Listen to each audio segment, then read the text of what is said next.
जय श्री कृष्णा, जय श्री राम, जय गौ माता, जय राधेश्याम। और आप सब कैसे हैं? आप देख रहे हैं तपोवन न्यूज यूट्यूब चैनल। और इस वीडियो में हम चर्चा कर रहे हैं कि बच्चों का जन्मदिन कैसे मनाएं, पति का जन्मदिन कैसे मनाएं, पत्नी का जन्मदिन कैसे मनाएं, सास ससुर का जन्मदिन कैसे मनाएं।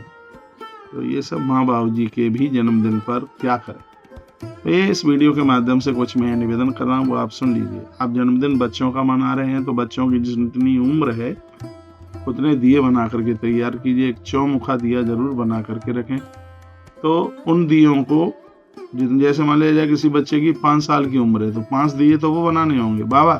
छठवां दिया बनाया जाएगा, वो चतुर्मुखी होगा दिया, और ये सब दिए घी के दिए होंगे। उन 5 दीपकों को माता पिता, उस बच्चे के जो माता पिता हैं वो मिलके जला दें। लेकिन जो अगला दिया है, जो चौमुखी दिया है, इसको घर का कोई विशेष व्यक्ति जलाए, दादा दादी जलाएं, कोई मंदिर के पुजारी आए, गुरुलोग गुरुदेव जलाएं, यानी वो दिया किसी विशेष व्यक्ति के द्वारा जले। एक मत काटिए। बच्चों को पंचगव्य दीजिए। पंचगव्य में गौ माता का दूध, उतना आधा दही, उतना आधा घी, उसका आधा गोमूत्र और उसका आधा गोबर का रस, ये पंचगव्य इसको मिलाइए और आचमन के तौर पर बच्चों को भी दीजिए और जो भी आपके घर में चलकर खाते हैं उन्हें भी दीजिए। बच्चों के भाल पर रोली में हल्दी और उसमें थोड़ा सा जल और उसमें थोड़ा सा दही जरूर डालें। फिर उसको ऐसे उंगली से मिलाएं, यूं बच्चे के भाल पर तिलक करके, और उसके ऊपर थोड़ा तंदूर, थोड़ा सा चावल लगाइए। और ध्यान रखें उस समय बच्चे का सिर ढका हुआ होना चाहिए।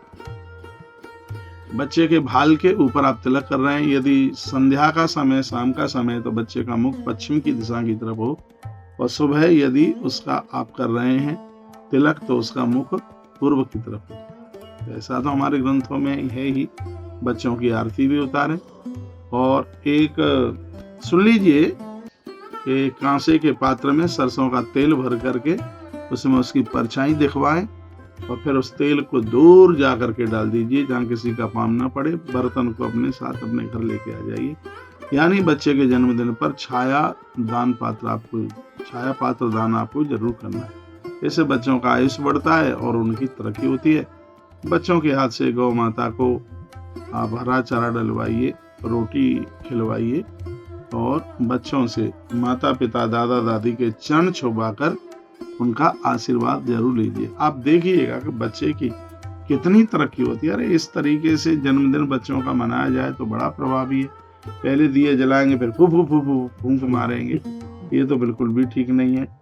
तो मैं कहूँगा कि दिन भर बच्चों से भगवत पूजा आराधना, तो दिन उनसे लड़िए मत। गलत मित्रों का वो संग न करें।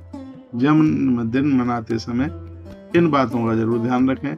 बच्चों के हाथ में, दाहिने हाथ में कलावा भी बांधें। ठीक है।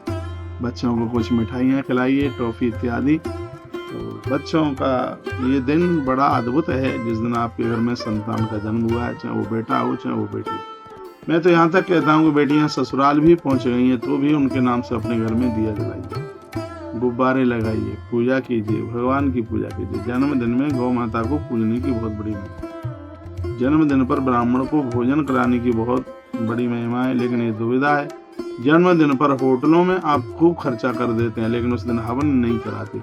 जिस दिन आपका जन्मदिन हो उस दिन आप अपने घर में यज्ञ कराइए, ब्राह्मण को बुलाइए, उसे भोजन कराइए, जमाइए। हो सके गणेश चौथ की कथा भी सुनिएगा। हाँ, सत्यनारायण की, भगवान की कथा सुनिए। कुछ विशेष करें।